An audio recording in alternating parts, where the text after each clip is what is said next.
कोणाकडून सुद्धा 1 रुपया घेत असताना, मदत घेत असताना विचार करा तो बदला किती घेईल. कधी मानवी जीवनातला सगळ्यात उच्च सिद्ध, उपाशी राहा पण हलकट माणसाचं घेऊ नका. ही भारतीय संस्कृती. संस्कृतमध्ये म्हण आहे जी मेघदूत मध्ये आलेली, अतिशय सुंदर आहे. यांच्या मोघा वरमदी गुणे नाधमे लब्ध कामा. मोठ्या माणसाकडे जाऊन मागा, मागणं फुकट गेलं तरी चालेल. म्हण काय सांगते ती मराठीतून सांगते तुम्हाला. यांच्या मागा तुम्ही, मोघा फुकट गेली तरी चालेल, पण वरम अधिगुणे, जे श्रेष्ठ गुणाने युक्त आहे त्यांच्याकडे मागणी फुकट गेली नाही म्हणलं तरी चालेल. ना धमे लब्ध कामा.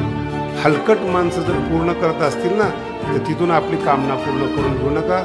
वसुली त्यांची फार वाईट असते.